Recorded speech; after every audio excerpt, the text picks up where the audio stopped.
ಅವ್ರ ಸಿದ್ಧಾಂತ ಬೇರೆ, ನಮ್ಮ ಸಿದ್ಧಾಂತ ಬೇರೆ. ಅಲ್ಲ, ನೀವು ವಿಶ್ ಮಾಡಿದ್ರೆ ಸಾಧ್ಯ ಇಲ್ಲ. ಇಬ್ಬರು ಸಿದ್ಧಾಂತನೂ ಬೇರೆ, ಒಂದು ಸಿದ್ಧಾಂತ ಒಂದೇ ಆಗೋದಕ್ಕೆ ಸಾಧ್ಯನೂ ಇಲ್ಲ.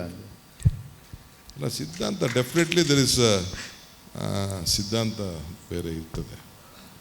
ನಾನು ಆಗಾಗ ಹೇಳ್ತಾ ಇದ್ದೀನಿ, ಈ ಧರ್ಮದ ವಿಚಾರ ಬಂದಾಗ ಈಗ ರಾಜಕಾರಣದಲ್ಲಿ ಧರ್ಮ ಇರಬೇಕು, ಧರ್ಮದಲ್ಲಿ ರಾಜಕಾರಣ ಇರ್ಬಾರ್ದು. ಧರ್ಮ ಯಾವುದಾದರೂ ತತ್ವ ಒಂದೇ, ನಾಮ ನೂರಾದರೂ ದೈವ ಒಂದೇ, ಪೂಜೆ ಯಾವುದಾದ್ರೂ ಭಕ್ತಿ ಒಂದೇ, ಕರ್ಮ ಹಲವಾದರೂ ನಿಷ್ಠೆ ಒಂದೇ, ದೇವನೊಬ್ಬ ನಾಮ ಹಲವು. ಅದರಲ್ಲಿ ನಾವು ನಂಬಿಕೆ ಇಟ್ಕೊಂಡಿರೋರು. ದೇವರು ಯಾವುದೇ ಇರಲಿ, ಈ ಬೆಳಿವಿಂದ ಅಷ್ಟೇ, simple. Anything to say sir, please. ಕೊನೆಯದಾಗಿ ಅಂದರೆ ಆ ಯುವಕರು ಕೇಳಿಸ್ಕೊತಿರ್ತಾರೆ, ವಿಸ್ತಾರ ನ್ಯೂಸ್ ಮೂಲಕ ಕೂಡ ನಾಳೆ ದಿನ ಎಲ್ಲರಿಗೂ ಇದನ್ನು ಗಮನಿಸ್ತಿರ್ತಾರೆ. ಹೇಗಿರಬೇಕು ನಾಯಕತ್ವದ ಗುಣ, ಹೀಗಿರಿ ಅಂತ ನಿಮ್ಮ ಕಡೆಯಿಂದ ಕಿವಿ ಮಾತು. ನಾಯಕತ್ವ ಅಂತಕ್ಕಂಥದ್ದು ಅಥವಾ ನಾಯಕನ ಗುಣ ಹೇಗಿರಬೇಕು ಅಂತಕ್ಕಂಥದ್ದು, ನಾಯಕನಾದವನು ಎಲ್ಲರನ್ನೂ ಕೂಡ ಭಾಳ ಪ್ರೀತಿಯಿಂದ ಕಾಣಬೇಕು. ನಾಯಕ ಅಂತಕ್ಕಂಥವನು ಯಾವುದೇ ಸವಾಲುಗಳು ಬಂದರೂ ಸಹ ಆ ಸವಾಲುಗಳನ್ನು ಮೆಟ್ನಿಲ್ತಕ್ಕಂಥ ಗುಣ ಅವನಲ್ಲಿ ಮೊದಲನೇದಾಗಿ ಇರಬೇಕು. ಆ ಸವಾಲುಗಳು ಬಂದಾಗ ಓಡೋಗ್ತಕ್ಕಂಥ ಗುಣಗಳಿದ್ರೆ ಅವ್ನು ನಿಜವಾಗ್ಲೂ ಕೂಡ ನಾಯಕನಾಗಿ ಎಮರ್ಜ್ ಆಗೋದಕ್ಕೆ ಸಾಧ್ಯ ಇಲ್ಲ. ಮತ್ತು ಜನಸಾಮಾನ್ಯರು ಕೂಡ ನಾಯಕ ಅಂತಂದರೆ ಯಾರು, ನಮ್ಮ ನಾಯಕ ಅಂತ ಹೇಳಿದ್ರೆ ಒಂದು ಸ್ಟ್ರಾಂಗ್ ಆಗಿರಬೇಕು. ಇವತ್ತು ನಾಯಕ ಅಂತಕ್ಕಂಥವನು ಒಂದು ದೂರದೃಷ್ಟಿತ್ವ ಇಟ್ಕೊಂಡು ದೇಶದ ಮತ್ತು ರಾಜ್ಯದ ಅಭಿವೃದ್ಧಿಯ ದೃಷ್ಟಿಯಿಂದ ಯೋಚನೆ ಮಾಡ್ತಕ್ಕಂಥ ಒಂದು ಚಿಂತನೆ ಅವನಲ್ಲಿರಬೇಕು. ಮತ್ತು ಎಲ್ಲ ಸಮಾಜಗಳಿಗೂ ನ್ಯಾಯ ಕೊಡ್ತಕ್ಕಂಥ ಕೆಲಸ ಅವನಿಂದ ಆಗಬೇಕಾಗ್ತದೆ. ಆಗ ಮಾತ್ರ ನೀವು ನಾಯಕನಾಗಿ ಹೊರಹೊಮ್ಮೋದಕ್ಕೆ ಸಾಧ್ಯ ಆಗ್ತದೆ. ಮತ್ತು ನಿಮ್ಮ ನಾಯಕಾಗಿ ಜನರು ಕೂಡ ನಮ್ಮನ್ನು ಗುರುತಿಸ್ತಾರೆ. ಮತ್ತು ನಾಯಕನಾಗ್ತಕ್ಕಂಥವನು ಎಲ್ಲವನ್ನೂ ಕೂಡ ತ್ಯಾಗ ಮಾಡೇ ಮುಂದೋಗ್ಬೇಕಾಗ್ತದೆ. ರಾಜಕಾರಣ ಅಂತಕ್ಕಂಥದ್ದು it can't be part time politics ಮಾಡೋದಕ್ಕೆ ಸಾಧ್ಯ ಇಲ್ಲ. ಇವತ್ತು ಯಡಿಯೂರಪ್ಪನವ್ರು ಇರ್ಬೋದು, ದೇವೇಗೌಡರು ಇರ್ಬೋದು, ಸಿದ್ದರಾಮಯ್ಯನವರು ಇರ್ಬೋದು, ಅಥವಾ ಡಿ ಕೆ ಶಿವಕುಮಾರ್ ಸಾಹೇಬ್ರೇ ಇರ್ಬೋದು, ಇವತ್ತು ಯಾರೂ ಸಹ ರಾಜಕಾರಣವನ್ನು ಪರಿಪೂರ್ಣವಾಗಿ ಮಾಡಬೇಕಾಗ್ತದೆ. 24/7 ಆಗ ಮಾತ್ರ ರಾಜಕಾರಣದಲ್ಲಿ ಯಶಸ್ವಿ ಆಗೋದಕ್ಕೆ ಸಾಧ್ಯ ಆಗ್ತದೆ. ಸರ್, ನಿಮ್ಮ ಕೊನೆ ಮಾತು ಯುವ ನಾಯಕರಿಗೆ. ನೋಡಿ, ಈ ದೇಶದಲ್ಲಿ ವಿದ್ಯಾವಂತರಿಲ್ಲದವರು ನಡೀತದೆ, ಬುದ್ಧಿವಂತರಿಲ್ಲದವರು ನಡೀತದೆ. ಪ್ರಜ್ಞಾವಂತಿಕೆ ಬೇಕು, ಪರಿಶ್ರಮ ಬೇಕು, ಅಧ್ಯಾಯ ಬೇಕು, ಇತಿಹಾಸದಲ್ಲಿ ಅರಿವಿರಬೇಕು, ಪರಿಜ್ಞಾನ ಇರಬೇಕು, ಆತ್ಮಗೌರವ ಇರಬೇಕು.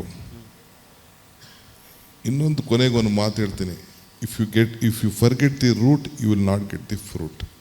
ಯಾರು ನಿಮ್ಮ ಕಷ್ಟ ಕಾಲದಲ್ಲಿ ಸಹಾಯ ಮಾಡಿರ್ತಾರೆ, ನಿಮಗೆ ನೆನೆಸಿರ್ತಾರೆ, ನಿಮ್ಮನ್ನ ಎತ್ಕೊಂಡು ಮೇಲ್ಗಡೆ ತೆಗೆದುಕೊಂಡು ಹೋಗಿರ್ತಾರೆ, ಅವ್ರನ್ನ ನೀವು ನೆನೆಸ್ಕೊಳ್ಬೇಕು, ಸ್ಮರಿಸ್ಕೊಳ್ಬೇಕು. ಈಗ ನಾವು ನೋಡಿದ್ದೀವಿ, ಈಗ ನಮ್ಗೆ ಅಧಿಕಾರ ಬಂದಿದೆ, ಇವ್ರಿಗೂ ಅಧಿಕಾರ ಬಂದಿದ್ದಾರೆ. ನಮ್ಮ ಹತ್ರ ಈ ಡ್ರೈವರ್ಗಳು, ಈ ಗನ್ಮೆನ್ನು, ಪಿ ಎಗಳೆಲ್ಲ ಇರ್ತಾರೆ. ನಮ್ಮನ್ನು ಯಾರು ಕರ್ಕೊಬಂದು ವಿಧಾನಸೌಧದಲ್ಲಿ ಕುಣಿಸೋರೆ, ಅವನು ಕರೆದು ಚೇರ್ ಹಾಕಿ ಕುಣಿಸೋದಿಲ್ಲ. ಯಾವನೋ ಸೂಟು ಬೂಟ್ ಹಾಕೊಂಡು ಬಂದು ಒಂದು 500 1000 ಟಿಪ್ ಹೊಡಿತಾನಲ್ಲ, ಅವನು ಕರ್ಕೊಬಂದು ಆಂಟಿ ಚೇಂಬರಲ್ಲಿ ಕುಂಡಿಸ್ಬಿಡ್ತಾರೆ. ಅವ್ನು ನಾನು ಒತ್ಕೊಂಡವನು ಅವ್ನು ಹೊರಗಡೆನೇ ನಿಂತಿರ್ತಾನೆ, ಕಾಂಪೌಂಡ್ಗಳಿಗೆ ನಿಲ್ಲಿಸೋದಿಲ್ಲ. ಇದು ನಮ್ಮ ವೀಕ್ನೆಸ್, ಪಾಲಿಟಿಷಿಯನ್ಸ್ ವೀಕ್ನೆಸ್. ಇದನ್ನು ಅರಿವು ಮಾಡಿಕೊಂಡಾಗ ಮಾತ್ರ ಈ ಎಲ್ಲ ಯಂಗ್ಸ್ಟರ್ಸು ತಿಳ್ಕೊಂಡು, ಯಾರು ನಿಮ್ಮನ್ನ ಒತ್ಕೊಂಡು ಬಂದರು ವಿಧಾನಸೌಧವರೆಗೂ, ಯಾರು ವಿಧಾನಸೌಧದಲ್ಲಿ ಕುಣಿಸಿದ್ರು, ಯಾರು ಈ ಚೇರಲ್ಲಿ ಕುಣಿಸಿದ್ರು, ಅವ್ರ ಬಗ್ಗೆ ಜ್ಞಾನ ಇದ್ದಾಗ ಮಾತ್ರ ಅವ್ನ ನಾಯಕನಾಗಲಿಕ್ಕೆ ಸಾಧ್ಯ. ಇಲ್ಲ ಅಂದರೆ ಅವ್ರು ಯಾರೂ ನಾಯಕರಾಗಲಿಕ್ಕೆ ಸಾಧ್ಯ.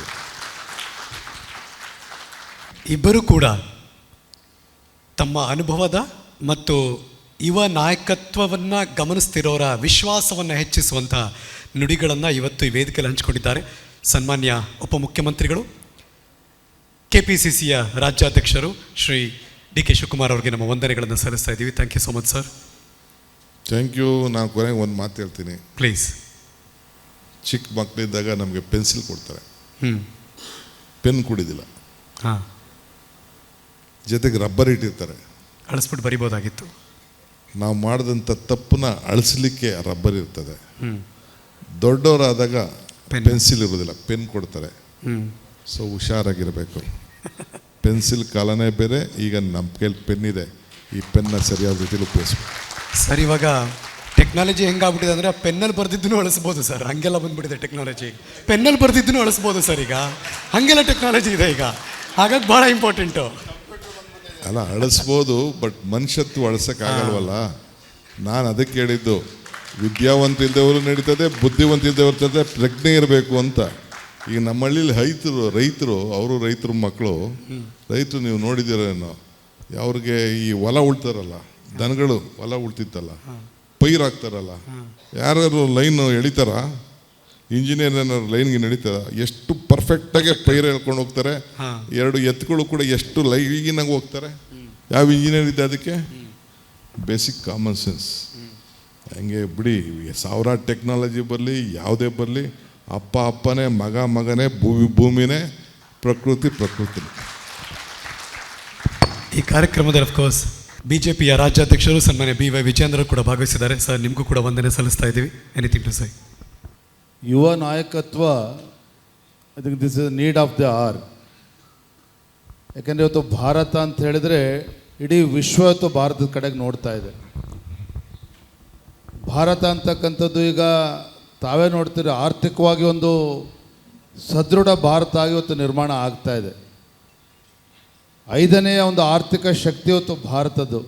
ಇಂಥ ಸಂದರ್ಭದಲ್ಲಿ ನಮ್ಮ ಪ್ರಧಾನಮಂತ್ರಿ ನರೇಂದ್ರ ಮೋದಿಜಿಯವರು 2047ನೇ ಇಸ್ವಿಗೆ ಭಾರತ ಒಂದು ಅಭಿವೃದ್ಧಿ ಹೊಂದಿರತಕ್ಕಂಥ ದೇಶ ಆಗಿ ಪರಿವರ್ತನೆ ಆಗಬೇಕು ಅಂತ ಹೇಳಿದ್ರೆ ಯುವಕರ ಪಾತ್ರ ಭಾಳ ಪ್ರಮುಖವಾಗಿರ್ತಕ್ಕಂಥದ್ದು. ಆಗ ಯುವಕರು ನಮ್ಮ ಜವಾಬ್ದಾರಿನ ಅರ್ಥ ಮಾಡಿಕೊಂಡು ರಾಜ್ಯದ ಮತ್ತು ದೇಶದ ಯಶಸ್ಸಿನ ದೃಷ್ಟಿಯಿಂದ ನಾವು ಚಿಂತನೆ ಮಾಡ್ತಕ್ಕಂಥ ಅವಶ್ಯಕತೆಯೂ ಇದೆ. ಮತ್ತು ಯುವಕರು ಕೂಡ ಹೆಚ್ಚೆಚ್ಚು ರಾಜಕಾರಣದಲ್ಲಿ ತೊಡಗಿಸ್ಕೊಂಡಾಗ ಮಾತ್ರ ಆ ಗುರಿಯನ್ನು ಮುಟ್ಟೋದಕ್ಕೆ ಸಾಧ್ಯ ಆಗ್ತದೆ ಅಂತಕ್ಕಂಥದ್ದು ನನ್ನ ಬಲವಾದ ನಂಬಿಕೆ. ಒಂದು ಸತ್ವಭರಿತ ಮಾತುಕತೆ, ಒಂದು ಪ್ರೇರಣೆ ಕೊಡುವಂಥ ನುಡಿಗಳಾಗಿತ್ತು. ನೀವಿಬ್ಬರು ಕೂಡ ಜಾಯಿನ್ ಆಗಿದ್ದು ಒಂದು ಪ್ಲ್ಯಾಟ್ಫಾರ್ಮಲ್ಲಿ. ಥ್ಯಾಂಕ್ ಯು ನಿಮ್ಮಿಬ್ಬರಿಗೂ ಕೂಡ. ಅನುಕ್ಷಣದ ಸುದ್ದಿಗಳಿಗಾಗಿ ವಿಸ್ತಾರ ನ್ಯೂಸ್ ಯೂಟ್ಯೂಬ್ ಚಾನೆಲ್ ಸಬ್ಸ್ಕ್ರೈಬ್ ಮಾಡಿ. ಹೊಸ ಸುದ್ದಿಗಳ ನೋಟಿಫಿಕೇಶನ್ಗಾಗಿ ಬೆಲ್ ಐಕಾನ್ ಕ್ಲಿಕ್ ಮಾಡಿ. ಲೇಟೆಸ್ಟ್ ಅಪ್ಡೇಟ್ಸ್ಗಾಗಿ www.vistaranews.com ವೆಬ್ಸೈಟ್ಗೆ ವಿಸಿಟ್ ಮಾಡಿ. ಅಂಗೈಯಲ್ಲೇ ಜಗತ್ತಿನ ಸುದ್ದಿ ತಿಳಿಯಲು ವಿಸ್ತಾರ ನ್ಯೂಸ್ ಕನ್ನಡ ಆಪ್ ಡೌನ್ಲೋಡ್ ಮಾಡಿ.